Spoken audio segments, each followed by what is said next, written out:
have a quorum. Give the Mayor Pro Tem. All right. So calling to order the November 15th CRTPA meeting. Great to see all of you. We need a roll call. Commissioner Barfield, Commissioner Allen, Commissioner Messersmith. Here. Commissioner Dozier, Here. Commissioner Maddox. Here. Commissioner Minor, Here. Commissioner Matlow, Here. Commissioner Richardson, Here. and Commissioner Williams-Cox. Here. Wonderful. Greg, agenda modifications. Yes, ma'am, we do have one. As you all know, we have some departing members at our last meeting today, and one whose last meeting was a few months ago that left us unexpectedly. So Commissioner Matlow's going to do some presentations for us real quick to our departing members. Sure.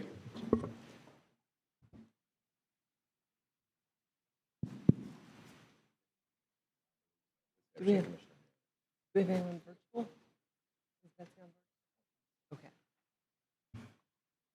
Well, first, I just say a few words to our departing members. When I first came to this board, I remember Commissioner Dozier telling me, commissioners flee this board because it's so detail-oriented and it's such long-range planning. So you really don't see the reward of your work in the first year, 2 years, or even 4 years. But to all the members that did stick with it, stick it out, and really add to the conversation and transportation in our region, I just want to thank you personally for your service, and thank you, Greg Slay, for arranging some nice tokens of the CRTPA's appreciation.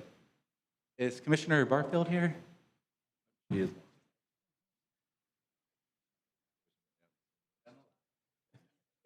Dr. V? That's an appreciation for your dedication and service to the citizens of the Capital Region, November 15th, 2022.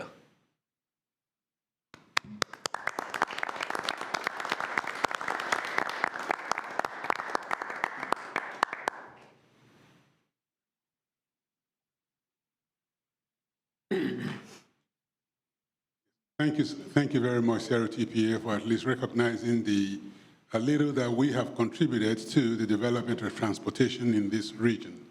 And this morning I got some wonderful news which really sweetened my heart with regards to funding for bridges in Gaston County.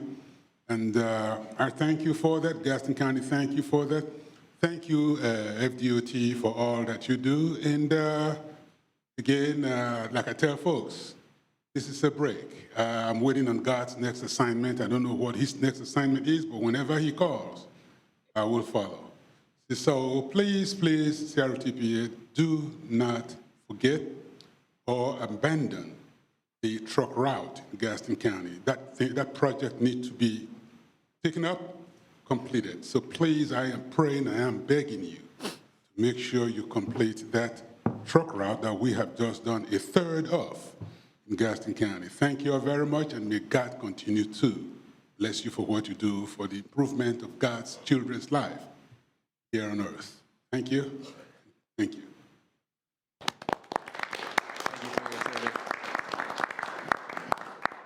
And no, as a constituent, you can hold us accountable to what we said we were going to do.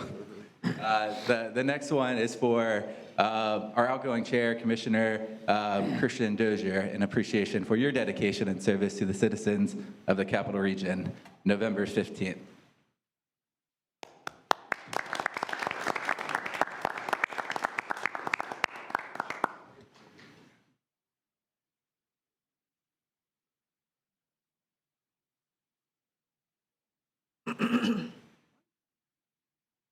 All right. Well, we actually have a meeting to conduct, so I'm gonna wait for the end. But thank you very much, our past chair, Commissioner Matlow. Thank you all very much. And I guess I will say, in absentia, Commissioner Merritt and Commissioner Barfield have served on this board a long time, and we thank them for their service to all of us, and particularly Wakulla County and Jefferson County. They will be missed as well.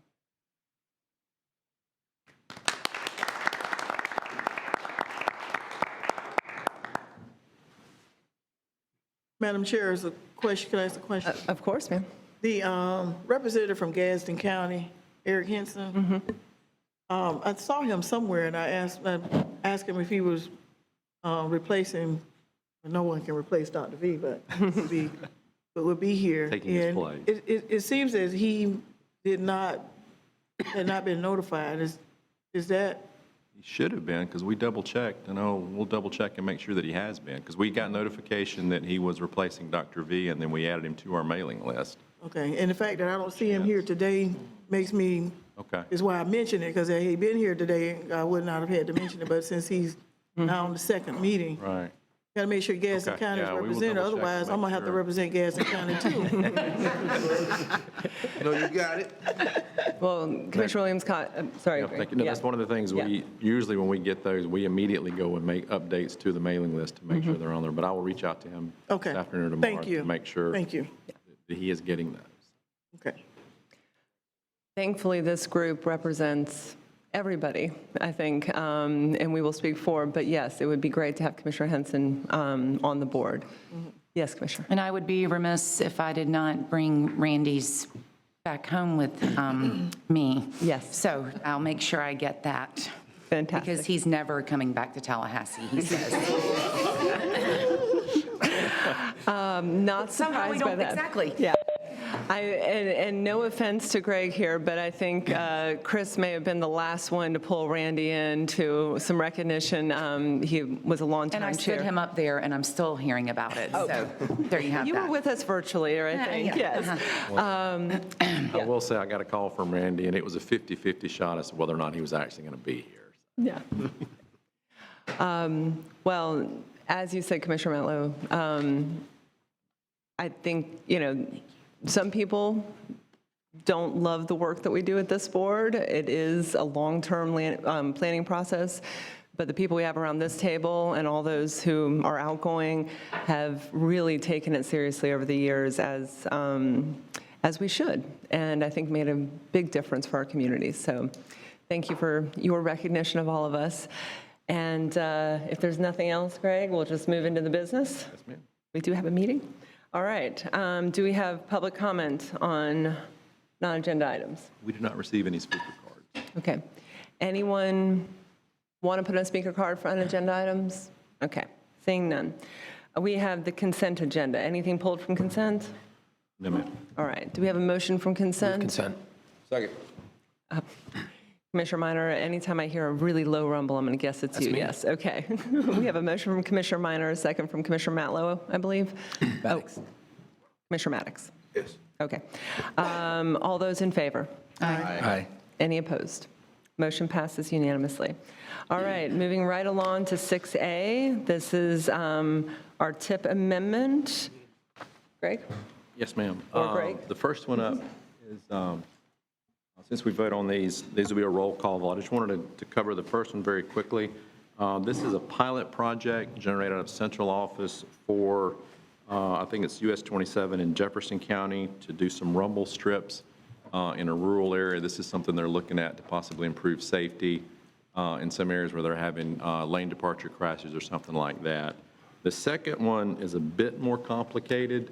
If you look up on the screen, last week when we submitted the packets to you all, there was a proposed amendment involving a PD&E and some design for adding truck parking to the two rest areas in Jefferson County. This has become a problem, or is a problem statewide in terms of lack of parking for large trucks.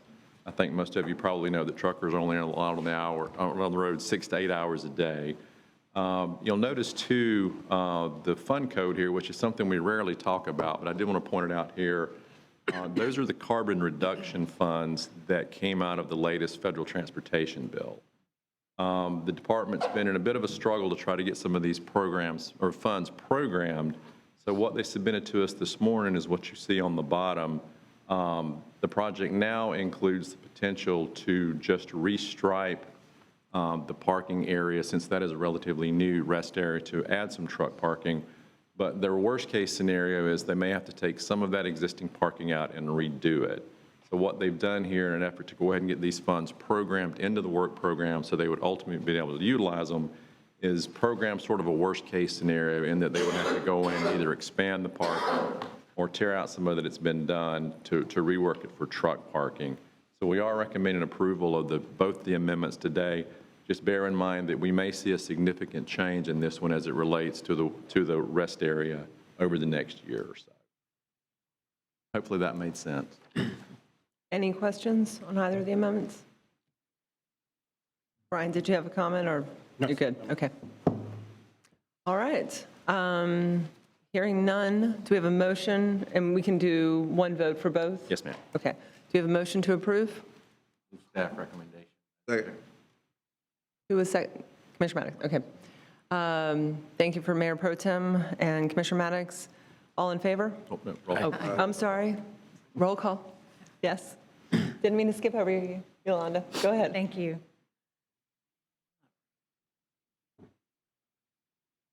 Commissioner Messerschmidt, Yes.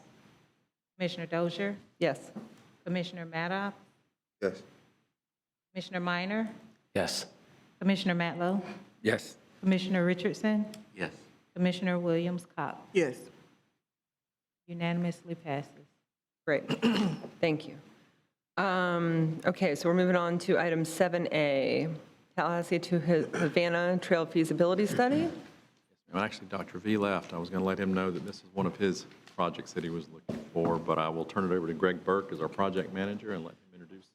Good afternoon, members. Earlier this year, we initiated a feasibility study looking at potentially identifying a multi-use trail connection between Tallahassee and Havana. This project has now been completed, the feasibility study.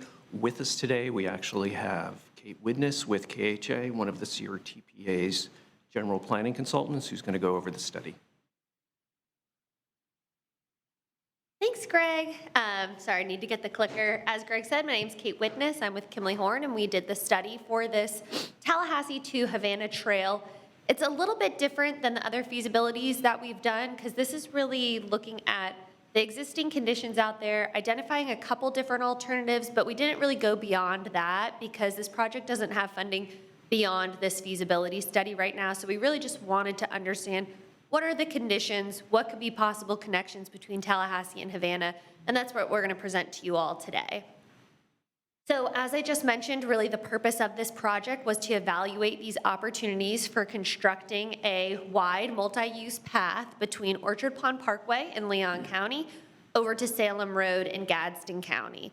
So we did an existing conditions assessment. We'll go through some of those details, as well as we coordinated with local stakeholders on this project. We just wanted to highlight some of the regional significance. That's really a lot of what the CRTPA multi-use path and trail feasibility studies is looking at, is how do we connect our 4 different counties and our different municipalities within each of those. For this one, this is something that has been identified as part of Florida Department of Environmental Protection's Office of Greenways and Trails Opportunities Map. An application has been submitted to move to the priority trail map, which we'll hear probably in early 23 if it has been shifted. That would open this trail to Sun Trails funding, the shared use non-motorized trails DOT funding for following phases after this feasibility study. So that would be great if it does get moved to the priority trail. This route is also identified as part of the Chipola, Apalachicola, Ocklawahnee corridor. I'm proud I can say that. I've lived in Tallahassee for 15 years, which is a part of the Florida Trail, and it really goes along a lot of just different recreational opportunities we have here within North Florida and then the Panhandle. And then it also, talking about our 4 different counties within the CRTPA region, it connects Tallahassee and Leon County over to Havana and Gadsden County. So we have a lot of those existing projects that connect the capital city down to Wakulla, the capital city, the feasibility trail over to Monticello and Jefferson County, and now we're moving west to look at this opportunity too. It also connects to several other projects that are currently in feasibility or design. There's the Orchard Pond Greenway, which already exists out there, the Bannerman Greenway, which is under design, and that connects over to more opportunities to connect residents as well as businesses in that area, as well as the Meridian Greenway is also under feasibility, which would bring this project connectivity further south into McClay, as well as the Market District, and then beyond. So some of the existing conditions, we looked at several different different corridors that we would be able to really make the major connections. Those included Iron Bridge Road, Concord Road, Kemp Road, 9th Avenue East and West, as well as State Road 12, also known as Havana Highway. We looked at the existing speed limits on these, what kind of roadway characteristics, what were we looking at in terms of how vehicles are currently traveling, as well as the facilities available to multimodal travelers along there. We looked at the annual traffic for both vehicles as well as truck, because that was something we did hear early on from some of the stakeholders, is the truck traffic going into Havana is quite significant when we're looking at putting a multimodal facility there. So these are just some of the existing conditions we gathered and evaluated as part of our alternatives development. And this is just a map that kind of shows those different the roads I just currently talked about. So you could see we looked at some main corridors, and that was really to connect to Havana. And then within Havana, we looked at some smaller corridors as well as some neighborhood roads, which we'll get into a little bit more as we get to the alternatives. So of the existing conditions analysis, there was a lot of different data that we typically look at. All of this is spatial data that's available online, but we pulled them for each of the roads that we're looking at. Many of those are traffic related. What's the speed? What's the AADT? Multimodal facilities. But we also looked at crashes along the corridor to understand what types of crashes were occurring, including ones with bicycle and pedestrians, what the right-of-way is. So this really uses property appraiser data and being able to just spatially map what that available right-of-way is to understand, are we very constrained, or does it seem like there's plenty of space to be able to accommodate a 10 to 12-foot path? We also look at other things that would be part of a future NEPA project for this, such as historic resources, different land uses, the species and wetlands that are out there, just to make sure there aren't any fatal flaws in any of the areas that we're looking at. The stakeholder coordination. So this project was unique in that we didn't do any public engagement, just because really right now we're just understanding what our opportunities are to make the connection in this area. So we did stakeholder engagement. We met with Gadsden County Public Works, Gadsden County Growth Management, as well as the Havana Town Manager. And they provided a lot of feedback that they were really excited for this opportunity. They really wanted to bring people to Havana and have this connection made between these two counties and these two different, City of Tallahassee and Town of Havana, and making those connections. At the committee meetings, we had somebody come over from, I believe, the Town of Havana, a part of their kind of commercial district, that just spoke really highly of the fact that they're really excited for this, and it's really gonna help rejuvenate Havana and get people out there to really enjoy a lot that Havana has to offer. So the stakeholder meetings, they were really enthusiastic about it. We met with them last week as well, just kind of let them know where we were in the study, and they were all continuously supportive of it. So now we're gonna go through some of the evaluated alternatives. I will say these are a little bit similar to one another. They get a little detailed as we get into Havana, so we'll go through them just to kind of let you know how things differ a little bit. So alternative one, all of the alternatives are gonna start on Iron Bridge Road, beginning at Orchard Pond Parkway in Leon County. Alternative one goes up to 11th Avenue Southeast. Now this is just south of 9th Avenue, also called Kemp Road intersection, which is kind of that main corridor that leads west into Havana.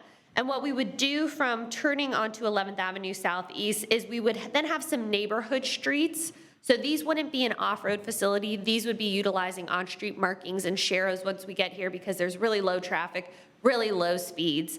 But the roads we would use with that are 3rd Street Southeast to 10th Avenue East to 1st Street Southeast to 7th Avenue East to reach into downtown Havana. The project team, we went out there multiple times to kind of drive these corridor and really understand which of these neighborhood roads felt the most appropriate to have cyclists and possibly pedestrians on a designated path to connect into downtown Havana. And then from there, the path would continue along 9th Avenue West to State Road 12 to Salem Road. And you can kind of see some of the inset of the map in there. You can kind of see more of the neighborhood roads identified that get you to downtown Havana to really make that connection. So a couple things we just wanted to note, some of the takeaways is there is plenty of right-of-way that is available along Iron Bridge Road. Along 9th Avenue, so the reason why we kind of took the neighborhood route is right-of-way is severely constrained. And some of that, especially when we get to State Road 12 between 2nd Avenue Southeast and the railroad crossing that's currently out there. West of that railroad crossing, and this is all west of Havana, there is plenty of right-of-way to be able to accommodate a path on either side. And then one thing we wanted to note is the south side of Iron Bridge Road, so kind of that main corridor coming up from Orchard Pond Parkway. It would be optimal to have it on the south side, also known as the west, depending on how you kind of look at some of the directions out there, just because we're turning onto 11th Avenue, so it would reduce the need to have a crossing over Iron Bridge Road at 11th Avenue. I will say that there are some grade issues that are present along the south side of the road, so it's just something to note, but having it and avoiding having to have a crossing would be ideal.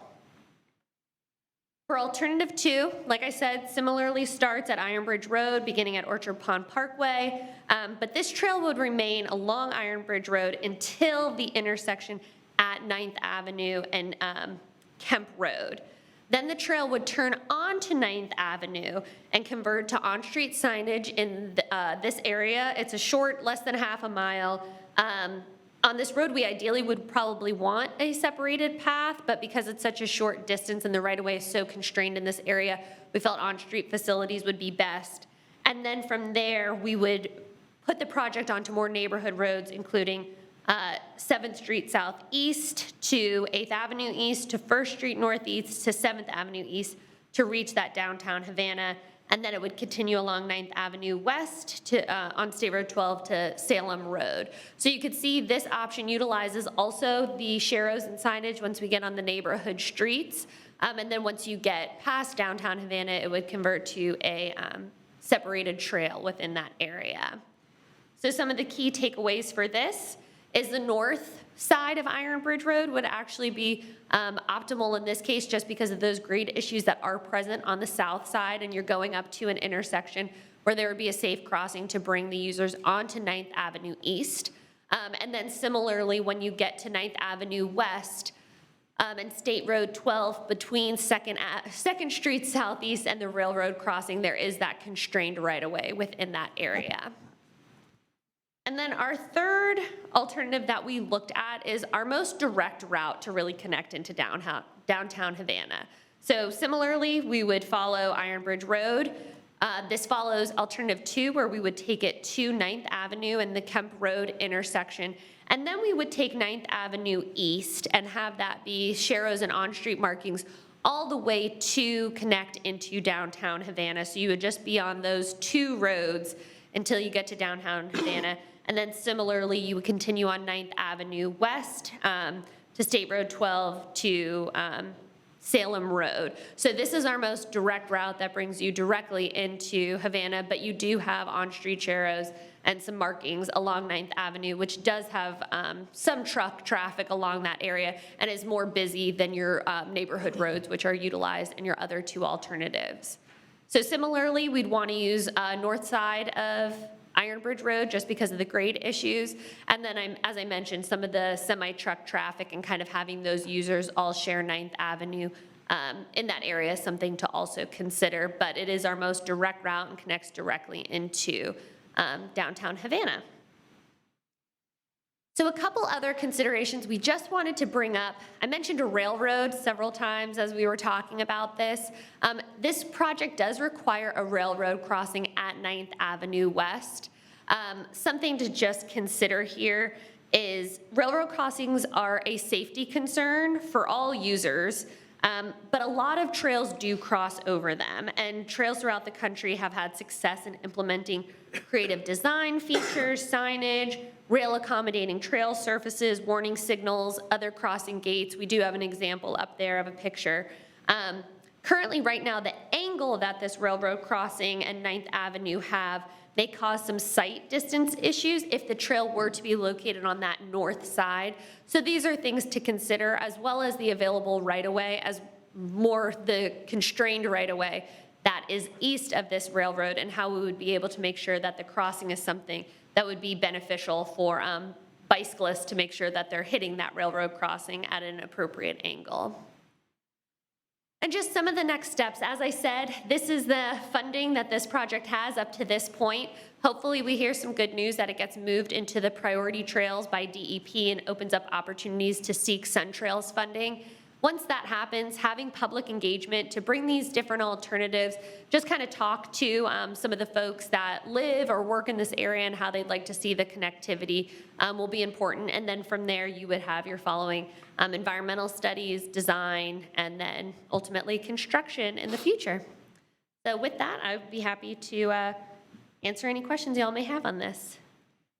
Thank you, Kate, very much for one more great presentation. You've done a lot of work, and Kimley Horn has done a lot of work for the group over the years. So this is a little different, as you said, but it's good to get the lay of the land, maybe pun intended. Any questions about the presentation, about the options here?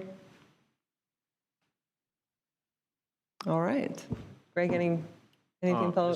Just some follow-up. If you recall, a few months ago, we made a presentation to you on some changes that we were proposing to the Sun Trails priority network. As it stands right now, Highway 90 through Tallahassee is actually on DEP and DOT's priority maps for the Sun Trail program. I think we all know it's going to be pretty much impossible to build a multi-use trail along Highway 90 through Tallahassee. So the proposed changes we made shifted it up to Bannerman, Iron Bridge Road, and things like that. So DEP has been receptive to those changes. So at this point, we'll probably kind of back burner this project at least until the Bannerman improvements get programmed through Blueprint for construction.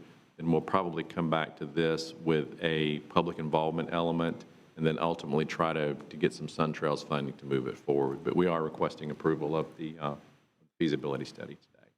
Okay. And that was, actually, you addressed the only question I had, which was your comment, Kate, about the opportunities, the Sun Trails priorities map and where we might go from there. So thank you for that reminder. All right, great presentation. Thank you. Looking forward to next steps. Is there a motion to approve? Thank you, Mayor Pro Tem. Second? Second. Second, Commissioner Matlow. Thank you. All in favor? Aye. Any opposed? All right, passes unanimously. All right. I go back to the agenda here. Looking at item 7B, the Stadium Drive at Lake Bradford Road intersection. Pass this one off to Jack, as he was a project manager for this particular. All right, Jack, you're up. Now for something completely different. Back in March, we brought to you this project. Sorry, wrong glasses. And at that time, we had presented about 10 different things that we had looked at, from roundabouts to grade separated interchanges to moving all sorts of things around this particular intersection. And there were 3 really viable options that we looked at, and we took a look at those and are presenting to you the results of that and the one alternative that we would recommend that we move forward with. This is by far not the end of this project. There's much more work to be done, coordination with the state, with the city in terms of how we move forward and when we move forward. But as it is right now, we feel that it's necessary to move down to at least one option, or to one option, so that we move forward and have something on the table to discuss with these organizations. And with that, I will turn it over to Brian Powers from RS&H. Yes, thank you. Hopefully everyone can hear me okay. I'm Brian Powers with RS&H, and I'm here to talk about this intersection just on the south side of FSU's campus there. It's actually the Stadium, Gaines, Lake Bradford, and Varsity intersection, but for brevity and to not do the tongue twister every time, we're just going to refer to it as Stadium and Lake Bradford. As Jack said, we've made a presentation in the past with lots of different alternatives, but we wanted to give an agenda item here to discuss what we've done in this project and then show you kind of our top outcomes as we move forward. So just as a reminder, our project goal was to take an operational look at this intersection, understand the growth factors that are happening in this area, and understand how those might change, not just from a vehicular or motor vehicle standpoint, but also from a pedestrian and cyclist standpoint. We understand that there's huge development happening in the area, medium, high-density residential. It's changing the fabric of that side of town. All of those are going to have a significant impact on the road network as we move forward. So in our project steps, we took a look at the baseline information, our existing conditions, looked at safety, vehicular crashes, vehicular movements and congestion, bike ped movements, counts of people touching the button to cross the roadways. We have an idea of how many people are going. And we also looked into, as I mentioned, those land uses and the future conditions and how that looks like the future will shape this intersection. So this is our study area here as bounded by our dotted yellow line. You might recognize the Doak Campbell Stadium there, closer to the top. So this is just south of the FSU campus, right at the Lake Bradford Stadium intersection there. And if you see, the center box is our main study intersection for this analysis, but we also wanted to consider one intersection upstream or downstream to understand the flow of the traffic within the area. And you may notice that our 5 boxes are not all inclusive of the study area there, but as we did the project, we actually grew our boundaries and started considering other areas of the network for this process. So just as a reminder of what we've considered, I'll highlight our 2 starred items there. So number 3, which is our quadrant movement, and then number 8, we actually are highlighting both A and B. And as a teaser, I'll let you know that B seemingly is the more favorable of those 2 options, but I'll go through what those are here in just a moment. So as I teased, we came up with this list and an idea to compare these against each other. And this is a very rainbowy chart, but at the top there you can see our 3 starred alternatives. We have our quadrant, we have our EPS quadrant and combinations. So 8A and 8B actually involve what will be the quadrant maneuver, but they have slight modifications that include the extension of the EPS drive, which I'll move forward, but I just wanted to show you that they all actually came out very close to each other. In our objective ranking, we came out with a score of 16 for each. So here's a reminder of what our intersection currently looks like. On the southern side / to the left side of your screens, you'll see that there's 2 unencumbered right-hand turn lanes that are able to, vehicular turn lanes that are able to move without having to stop at the signals.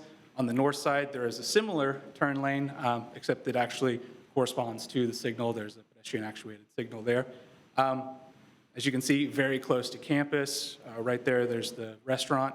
And then just to our south, or the bottom of the image, is where a great deal of new apartment complexes and pedestrian development, or excuse me, future growth of pedestrian development is happening because of the residential.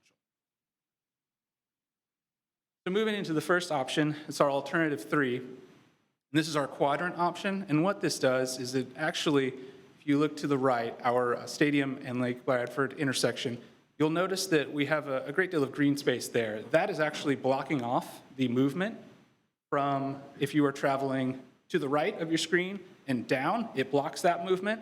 And if you're heading to the top of the screen and to your left, it blocks that movement as well. And what that does is it actually forces those vehicles to utilize more of the existing roadway network. So we go down Hendry and we go down Jackson Bluff to help alleviate some of the traffic that is being experienced currently at our study intersection and anticipated to grow even more into the future. And with this, we can actually get a series of potential improvements. If we do make these blocks at this movement here, it alleviates some of the crossing concerns there. Those unencumbered right-hand turn lanes are inherently dangerous for pedestrians and cyclists. So it actually would fill in one of those conflict areas, as well as reducing the overall crossing distance at the intersection, potentially making it safer just because you spend less time crossing additional traffic. We can also move forward the vehicular stop lines at the intersection to reduce some of the speeds as vehicles, if you are coming, if we're looking at the screen, we're heading eastward, which is coming from the left side of the screen. You may know you're actually going basically downhill and on a curve. And though it is signed for lower speeds, many people actually gain speed as they're going down the hill, and it creates a safety concern at our main study intersection. So just a reminder of what we're looking at today. And if this were to be implemented, this is our alternative quadrant, where you can see it closes off on the left-hand side, and I'll go back just for a moment. That unencumbered right-hand turn lane, or slip lane, some refer to it, closes that off, creates the opportunity for additional sidewalk space. It also creates the opportunity for bicycle boxes, which is an infrastructure choice that's been made throughout the city. So it would bring us in line with other areas of town. So, and then just one intersection south with Jackson Bluff along Lake Bradford. You can see there will have to be some intersection improvements here in order to accommodate the traffic moving forward.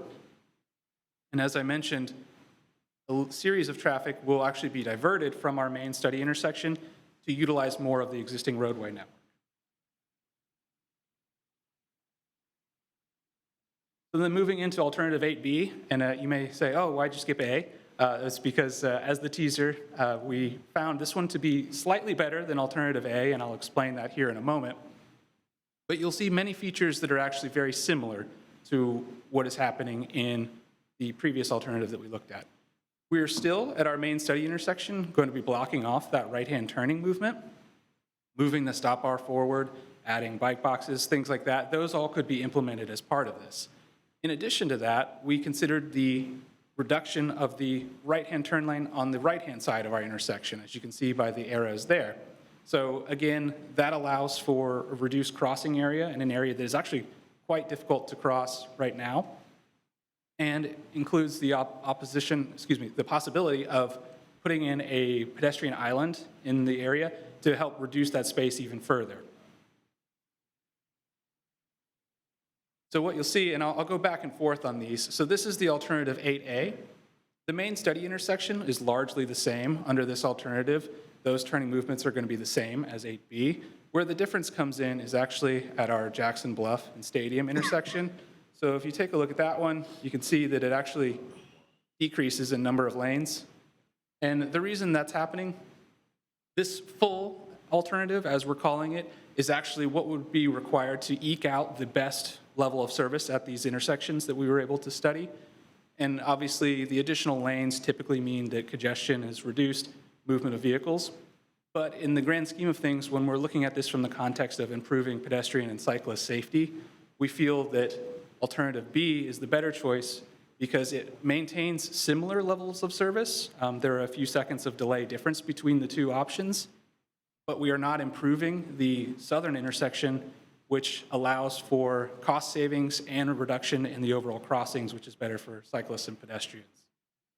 And just as a note, the right-hand side of the Jackson Bluff and Lake Bradford intersection, there's the bank structure right there, which you can see, but then immediately to the right is also another access point to the large development over to the right. And you can actually see it on the graphic behind. So again, just to highlight the differences between today and what could be. The major difference between this and alternative A, alternative 3, which I mentioned, is in the bottom right-hand corner of our intersection. We close off that turn lane, bring that turning movement up to the intersection so that it's stop controlled and no longer just a free movement. And that allows pedestrians, and if this example were done, you could implement a pedestrian island there to help reduce some of that crossing distance as well. So, and just an example, this is effectively what the alternative B would look like. So this is effectively our existing condition. And just to give an idea of what the A would look like, largely similar footprint, but there are some lane additions in. You can see that it's ever so slightly different. Forth for a moment. And the next slide highlights the biggest difference between alternative 3 and the alternative 8A and 8B. And that is actually the improvement of Epps Drive, which currently meets with Lake Bradford just a little way south outside of our study area and actually carries forward up to Jackson Bluff. So this roadway right now, this is one of the main intersections along it, right at Airport. And what would happen is a slight improvement. You'll see straightening it out, making a better connection up to the north with Jackson Bluff, which is at the top of your screen, and then the intersection with Airport Road there, some improvements would be necessary. You can see that it basically straightens out the road. Would that ditch be filled? Not necessarily. It depends on what final design would be. Currently, there's a culvert. You can see a small bridge right there. Depending upon what the design is, and these are preliminary discussions, but the majority of the ditch would likely still be able to be maintained. It would likely be a culvert system underneath this. So if design went through, there may be a case to be made. Because that's a narrow little road that goes both in. Tell you. And I'll just piggyback on that. That looks like a stop sign, not a signal. Is that correct? Correct. So as part of this intersection area, this was outside of our main 5 intersections, but we wanted to activate this local network. And what we feel will likely be appropriate at this intersection would be stop controlled on what will be the right and left-hand side of your intersection, so east and west, and likely a through movement without stop there would most likely be effective. Along Jackson Bluff, it would likely require signalization. The city has done studies in the past that identified warrants for that. If we were to move forward with this and carry it forward, it would likely require signalization. Okay. So just to take a step a little bit further as to why we were looking at this intersection, from an operational standpoint, it's currently operating at a level of service D, so this is vehicular movement, way to rank vehicular movements, and it's measured basically by seconds of delay and size of roadway and intersections. So what we've done is shown the midday and PM peaks. You know, we're achieving LOSD, which is right on the edge of what is generally considered acceptable. As we move into the future, we start getting into LOSE and F, and this example here is actually showing all of our examples that we've looked at in this study. Everywhere where you see words effectively in our columns of E and F, those are areas where one of the roadway intersections or multiple are what we consider failing from a congestion standpoint. So as you can see, I've highlighted in orange here our top 3, the 2, alternative 8, and alternative 3, quadrant, EPS extension options. So the results of this study has brought forward alternative 8B as our option that appears to be most appropriate for the area from a context standpoint and also from a vehicular movement and safety standpoint. It utilizes an additional area of the roadway network that's currently underutilized and allows for a safer intersection at an area which is going to see very large pedestrian growth. With that, I'm happy to take any additional. All right. Any questions? Well, I'll start out here. Thank you for the presentation, Brian. I kind of stuck on what you said, that typically increased lanes will help with traffic, but we know there's diminishing return, and we have to keep an eye towards bike and pedestrians. So I think particularly in this area, bike ped, and I can see why you lean towards 8B, correct? It also looked like 8A, there may be more right-of-way taken on Jackson Bluff. There's some businesses that are pretty close to the road there. So is that a challenge with the right-of-way considerations? So right-of-way is always a challenge when it comes to, it comes to roadway projects. When we were looking at our possibilities of our very, very high-level designs here, we tried to minimize. There would be a small amount of right-of-way that would be taken to add those additional lanes, which is, as you've rightfully said, another reason why we pulled up alternative 8B, because the less you can take, obviously, from a standpoint of making sure the network is functioning, but then to go back to your original, more lanes is unfortunately harder for bicycle and pedestrian to get across, time-wise, safety-wise, many aspects, but yes. Yes, okay. And to me, at the Lake Bradford and Stadium Drive intersection, eliminating the turn lanes, what was the term you used? Forgive me. Well, slip lanes is slip lanes. Thank you. That's what I was thinking.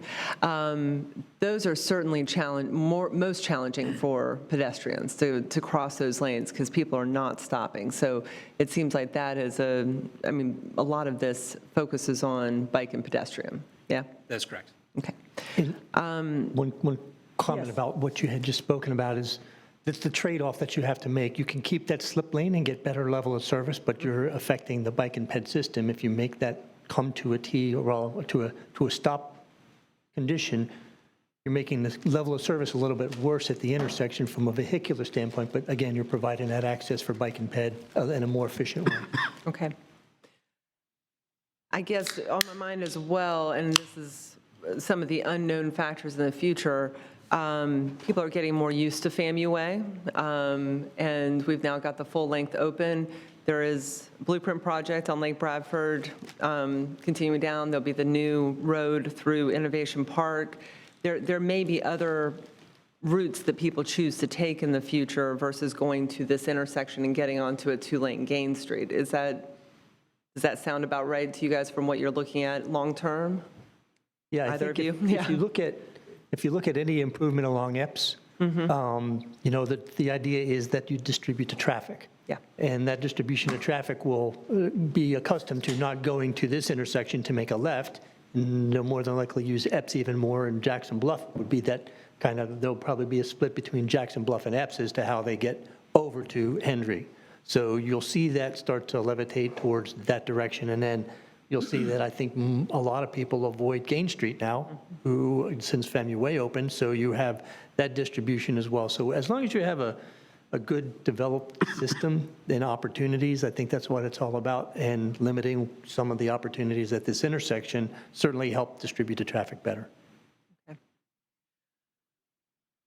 All right, I have one other comment here, but any other questions about these alternatives? Well, the last comment I'll put in, and this is kind of surprising to me that I went way back to President Eric Barron's days at FSU and some of the thinking he did about Madison and what he called the Madison Mile.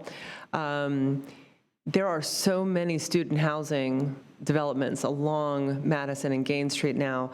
I have noticed coming from the stadium or coming from that side down Madison that there are students just crossing the road at any different type of interval, right? And it's not consistent. They're just walking out of their apartments and crossing the road, and it's very tight. I'm not sure we'd ever consider bi-directional on those two roads. But I had that thought at the last event I was at the stadium at University Center Club, because you had to go pretty slow down Madison to get out, and there were people, it was at night, and people just walking across the road. So I'm not going to ask forgiveness because I don't think anyone's going to be surprised that I may toss in a few comments like that today, just for future thoughts of the board as we move forward. I think I would lean towards 8B as the option. I'm not hearing any other concerns here, but I think there'll be other interesting challenges and hopefully reflections in that area as we focus on bike and ped. Yeah. Good. Commissioner Matlow? Thank you, Madam Chair. Yeah. I just start by saying this particular intersection and everything that we built around on it is, it's night and day, right? The amount of the pedestrian activity we're seeing there on an intersection that was never designed to accommodate any pedestrians are really just butting heads right now. So I don't think there is a perfect solution for the intersection, but I do think this puts us in a direction where, if you're out there, any day there's hundreds of people just walking around, and I think in its current form we're just asking for trouble. So I appreciate this moving forward. Yeah, good. Commissioner Williams-Cox. On that note, the crosswalks.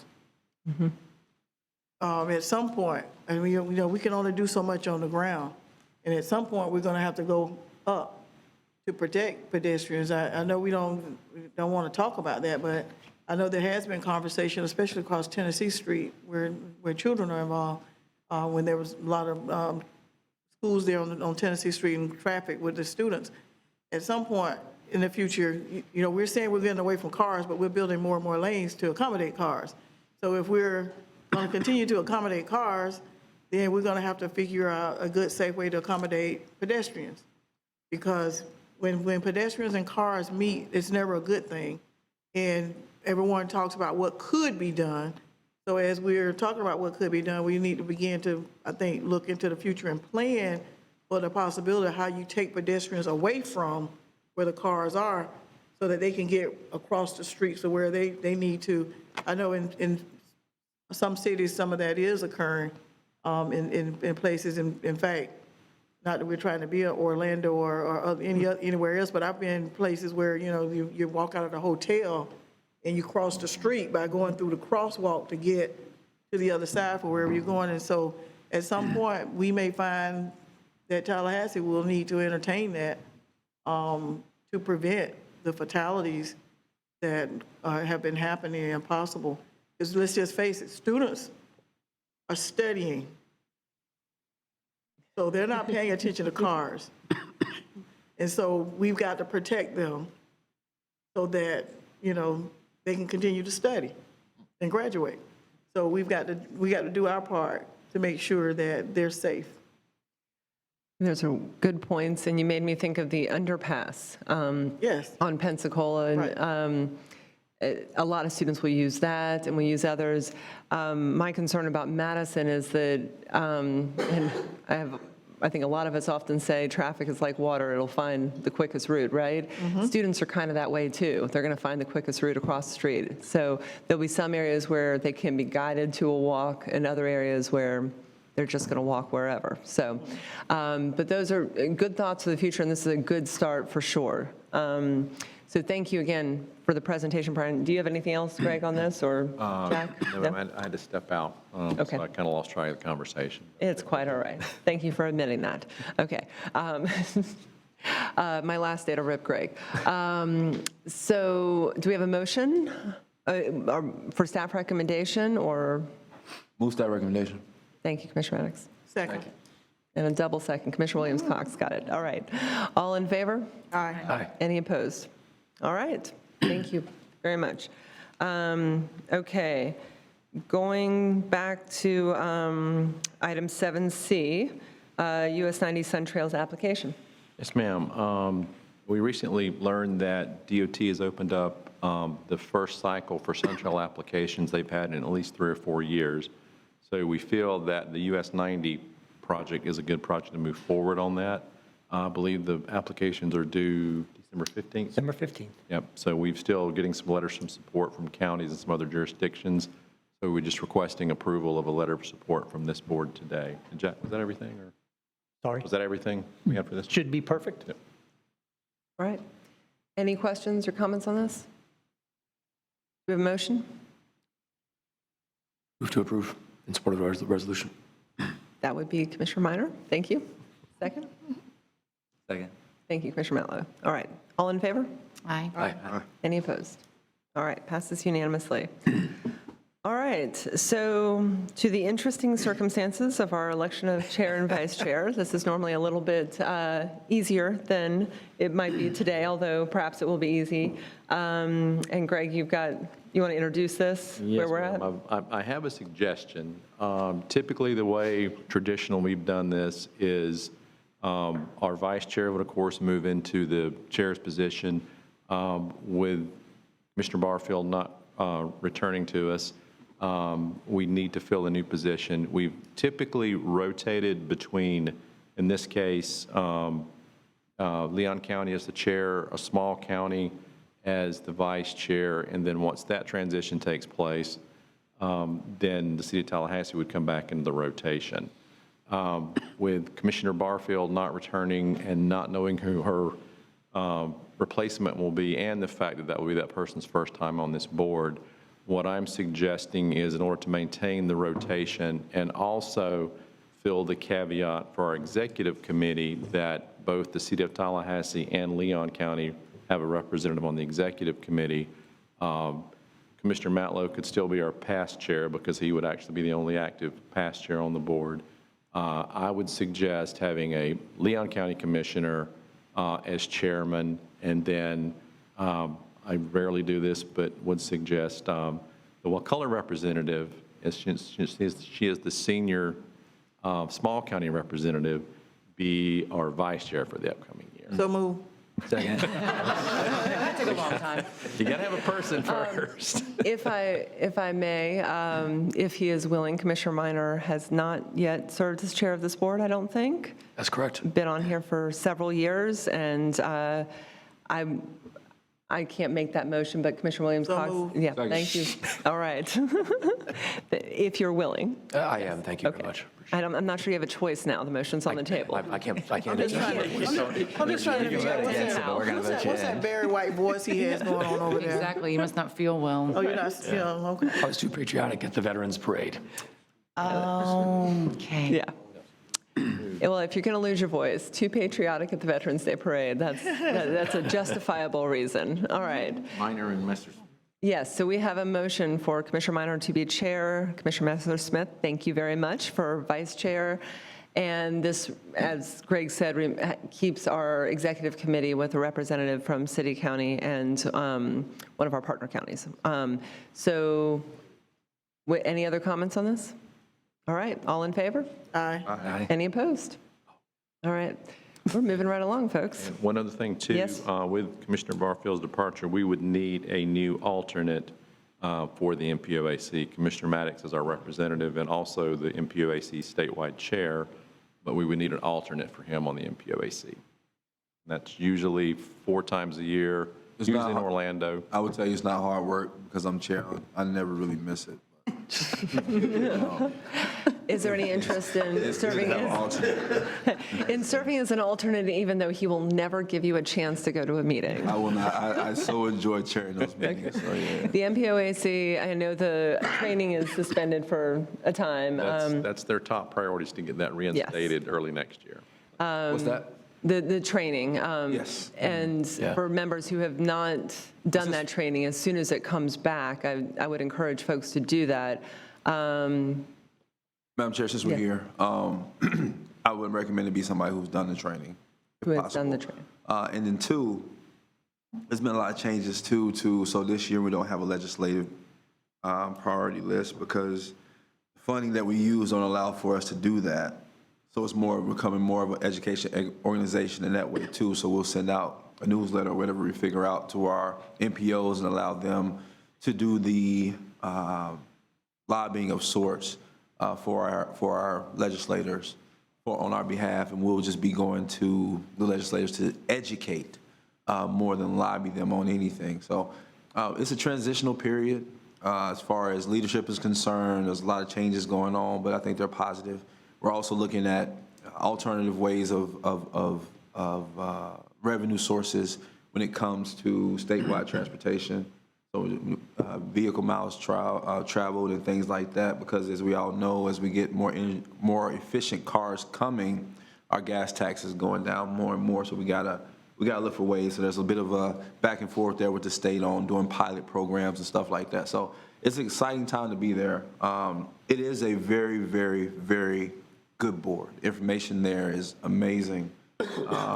I do enjoy chairing it, but we need. In the event that I'm not there, Vanessa Ba is the vice chair. She does a great job, but we do need an alternate. Even though you're not going to let anyone go, okay. Yeah, I mean, they can still come. If Austin wants to come, they're always welcome. Yes. I nominate Mayor Pro Tem. Commissioner Rich, Mayor Pro Tem, you willing? All right, okay. Would that be a motion, ma'am? Would that be a motion? That would be a motion. I'll second. I'll second. All right.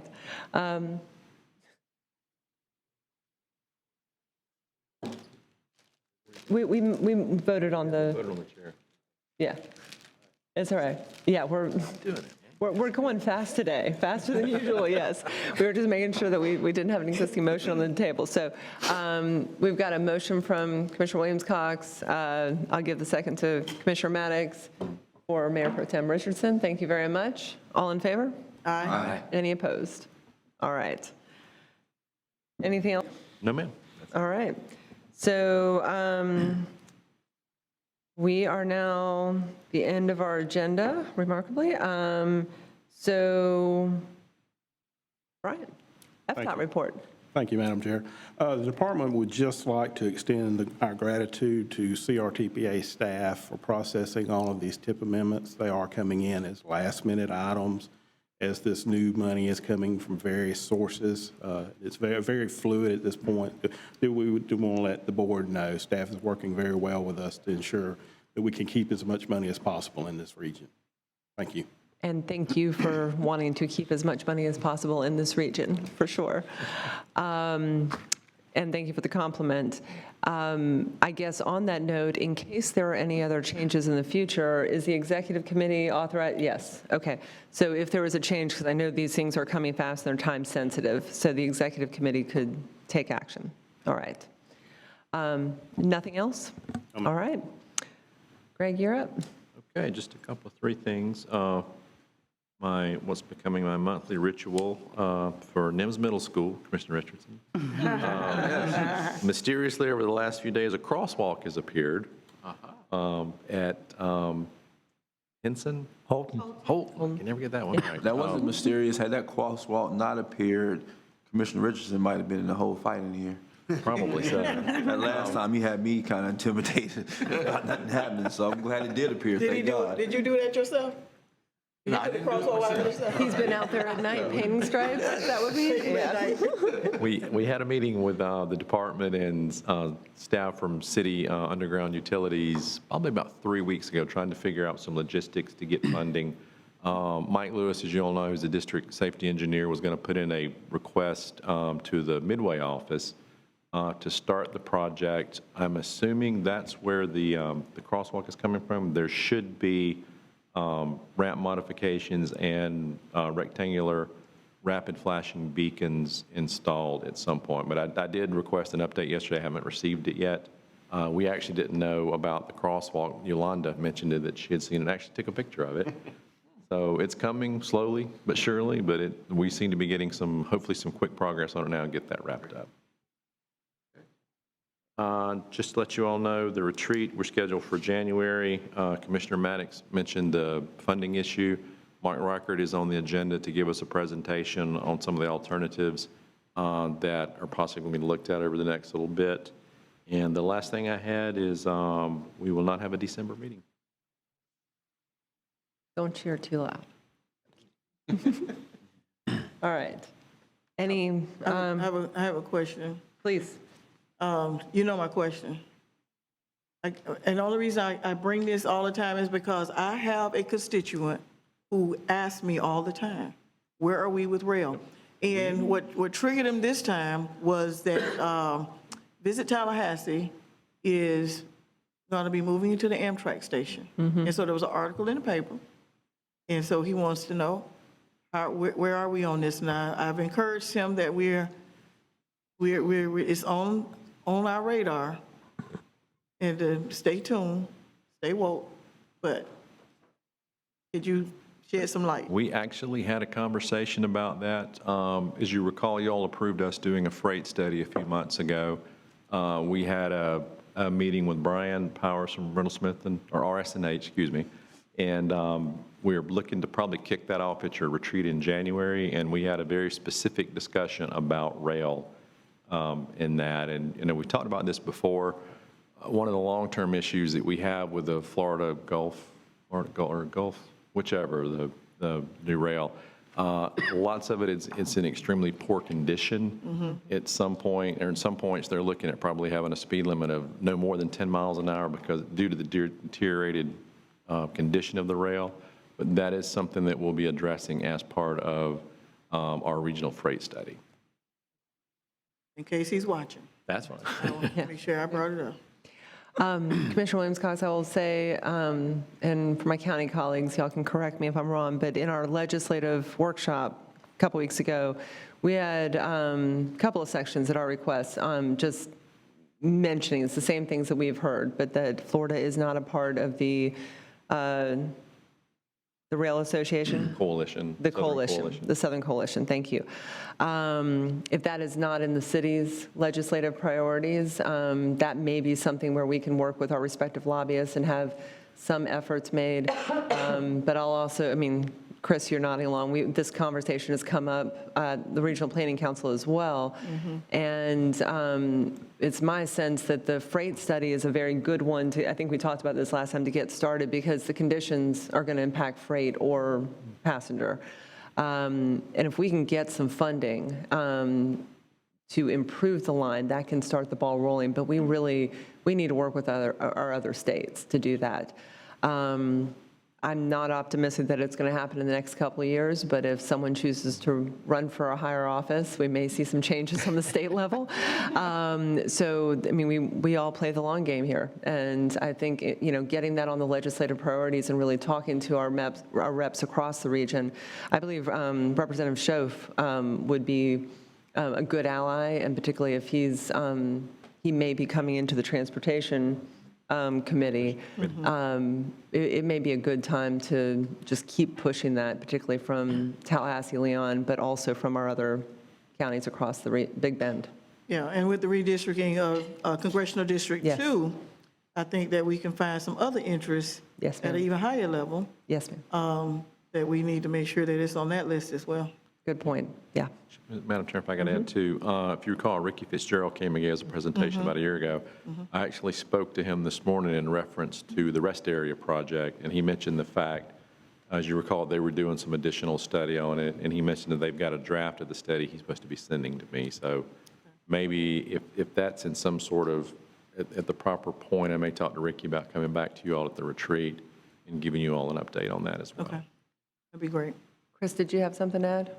I just wanted to say the Regional Planning Council met and had Ricky come and give a presentation, and the action that came out of that meeting was to get our municipalities in the region that are particularly close to the rail line to send letters of support to get into the Southern Rail Commission. There were letters to the Secretary of DOT, and I think I was copied on, put the letter together, got approval from our executive committee. I think I probably got about at least 10 municipalities in the region sending that letter of support to Secretary of DOT. And there's interest. It's just a matter of momentum. I think it's poetic justice that I grew up near the railroad. It kept me awake, and it cut me off when I needed to go places in Gadsden County and Quincy. It's just full circle. Here I am advocating. Just life has its funny way of bringing things back to you. I guess just the question is, which side of the tracks did you grow up on? Hey, I must right not have been on the right side. side. I was cut off. Knew that. Well, and part of it, we are benefited a lot by having Planning Council at the table, Chris. Having FDOT, and Ricky Fitzgerald, others being able to come in. So keeping that connection between CRTPA and ARPC, and there will likely be a rural transportation planning authority, organization? Contract at this point. Contract. Yeah. So, and this will come into play with the other municipalities in the future is looking at this. So most of the counties in our Regional Planning Council region are not covered by an MPO. There's a gap, and it's based on population. So once we get beyond Wakulla, Gadsden, and Jefferson, Jackson County, Liberty County, Gulf County, others are not included. So Chris and others have been working with FDOT for a long time, so there will be a rural transportation planning contract to help capacity building in that area. That will give another layer of organization and assistance to those other counties and cities to participate in these kind of discussions.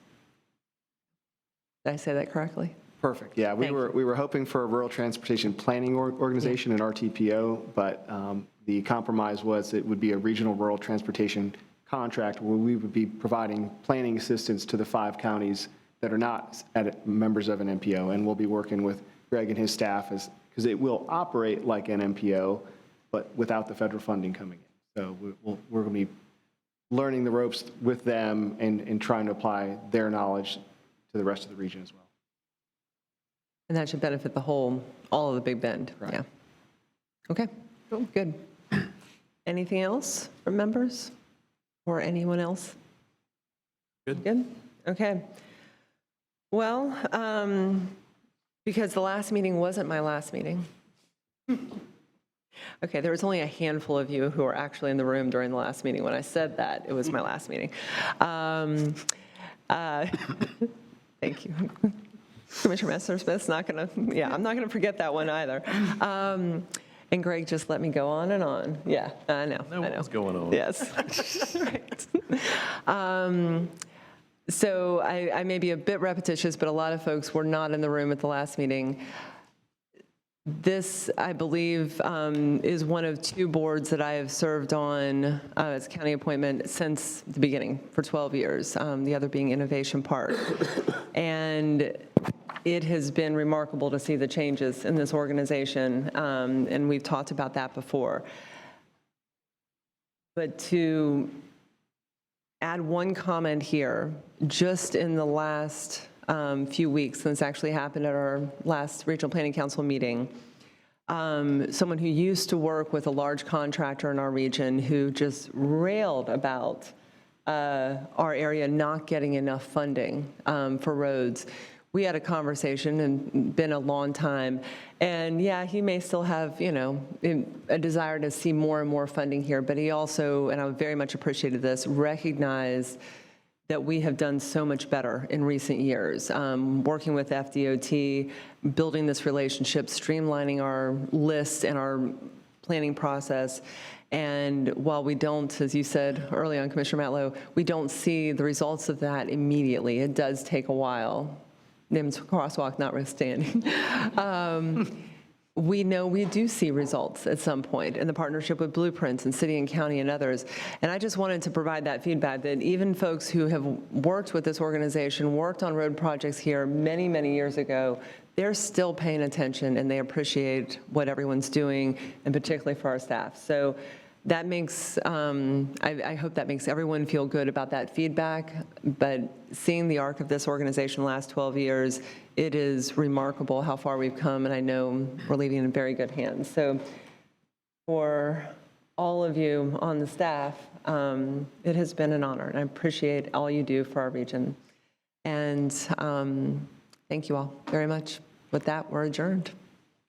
Had a long conversation with someone in October about her concerns on safety conditions for kids walking to Rickards and to Fairview. Yes. In the, I think she mentioned Jim Lee. I think we were at that same event, Commissioner Maddox. So it was Jim Lee, but also leading, you know, up to Fairview and Paul Russell. We do have sidewalks in that area, but I was going to follow up with her and just make sure that we got connected on any of those concerns, or, you know, just so she can share those issues. I think she has reached out to the city before, but just wanted to mention, we do have a lot more people, you know, and this may be because they're seeing the improvements on Magnolia and other areas, Right. really looking at these 4-foot sidewalks and other areas, the driveway connections, and recognizing how dangerous that is, particularly in the morning when it's dark. So I'll get more information on that. I'm sorry, Jack? So one of the projects that we're working on right now is the safety projects, Safe Streets and Roads for All. And it's an action plan to address congestion and a number of issues in the region. And one of the things that we're looking at is where these lighting issues are, because there's lighting issues all across the region. You know, and it leads to things like lane departure. Yeah. It leads to things like ultimately death and incapacitation of drivers and passengers. So that's something I think that we can integrate into that process so that we know where those issues are occurring, and then therefore address that as a package, and hopefully put that into an implementation grant for the SS4A grant. That's great. And we had a presentation on that at the last meeting, is that correct? Yeah. Okay. Madam Chair, I think in particular, and Commissioner, Thank you, Jack. you can help me with this. I'm more so interested in, because again, some of the conversations I'm hearing is, you know, the safe routes to school for the districts. Commissioner Richardson, School Board Member Jones and School Board Member elect Nicholas. 3 and 5. Those districts. 3 and 5. Yes. Yeah. Their districts in particular. Yeah. I'm really interested in making sure that we are really doing everything we can to enhance the sidewalks, the lighting, and bus stops and all that kind of stuff that we can, because what they have the opportunity to look across at the other districts and they see what they have there. And I just think there needs to be a little more attention placed on those kids getting to school safe. And I appreciate Commissioner Richardson, Mayor Pro Tem Richardson, for his fight for NIMS, but it's not just a NIMS problem. If you look across those districts, you can find plenty of places that need the same kind of a facelift when it comes to sidewalks, lighting, and benches. I know both the City of Tallahassee and Leon County have been pretty successful in the Safe Routes to School program. I know the city is working on a couple, and I honestly don't remember where they are. Someone mentioned Paul Russell Road. I've had some conversations with the city about sidewalks along Paul Russell Road, but I don't remember. It's been a while. I don't remember where they were actually looking. So we're continually having those conversations with all the with all these jurisdictions. And Commissioner Maddox, going back to THARP really quick, one of the challenges that we're always going to have on THARP is lack of right-of-way and the drainage issues that are there. So I don't know if it's something, and I hate to say this, we may have to wait until we rebuild the road. There's not really an interim fix unless we go in and buy some right-of-way. That's not to say that can't be done, but that one is much more complicated just because of the lay of the land out there, I guess. The conversation is so old, though. Do you mind us having a refresher on just, what the challenges are there? Sure. And why we're at the point that we're at? I mean, is that something that you all be interested in? Us having a conversation? I think that dovetails with the blueprint conversation as well. Yeah. And if we'll remember. I'm sorry. Chair. Yeah. The meeting is adjourned. Exactly. So you can make Do you want to rescind? You can rescind, or you can just have the executive director agenda the item based on the consensus of the meeting. We So can't do emotions. Right, you don't have to, right. Okay. Madam Chair, if you'll indulge me for a second. I wanted to end the meeting on this note. When I started shortly after I started the CRTPA, there was the chairman from Wakulla who was running the meetings. And one thing I noticed was that he would always, after a presentation, a big presentation from RSNH or Kimley Horn, he would then say, and then Commissioner Dozier, what are your questions? And he did that repeatedly, to the point where it was almost to the point of teasing Commissioner Dozier. He did that at ARPC too. That's true, yes. But she was never deterred. Never deterred. She always had questions, but because of her questions, she elevated the CRTPA by diving deep down into the details. And so I wanted to end the meeting on this note and thank Commissioner Dozier for her hard work on the CRTPA. You really have a way of getting down to the nitty-gritty of things, which bring out discussions that the CRTPA should have. So I just want to thank you. Thank you for that. Yeah. Madam Chair, I know Commissioner Minor wanted to end, but I did want to mention that in terms of safe routes to schools, we're about to put $2 million into safe routes to schools for Fairview to improve conditions along Zyla Road. So that's being taken care of. And I think there has also been some work done on Paul Russell, if I'm not mistaken. I know there's some efforts to do some stuff on there. Yeah. And just real quick, circling back to THARP, we will put that on the retreat as a discussion item. How about that? And if I may, because of this conversation around schools and safe streets and safe routes to school, perhaps it would be good to bring this group with the school board, city, county, whatever, to have those conversations so that it's the school board member or the chair who is bringing those concerns to this committee. And so we can keep focused on doing those things. Because I'm sitting here just thinking in my head, we have a Southside Action Plan, and many of what you're talking about is included in that area. So that would be, Wayne, Tedder, and Devon. But there are others of things that are going on that we probably need to come in and bring together in some form of collaboration to make sure we're working in unison. More collaboration, the better. That's right. And underlining everything I said about the changes in recent years, we were going a number of different directions. And that collaboration between CRTPA, Blueprint, City, County, or other county, it has really been a game changer, but there's so much more that needs to happen. And I also appreciate this board because we're always thinking to the different conditions. Rural Leon County looks very much like, just cross the line in Jefferson, Leon, or Wakulla.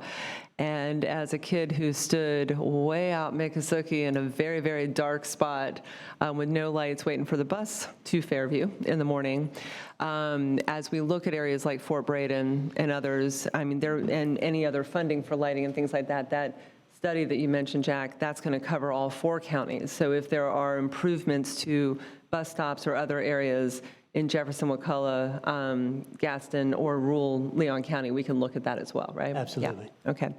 So Final. Commissioner Minor, thank you for your comment.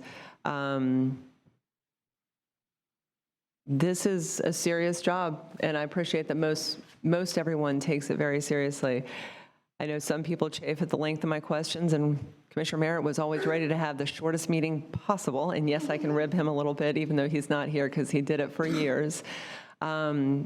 But what I said about this board, we have had better conversations and we bounce off each other, and this is, and we dig into some of these issues, and the staff's already always looking at different angles.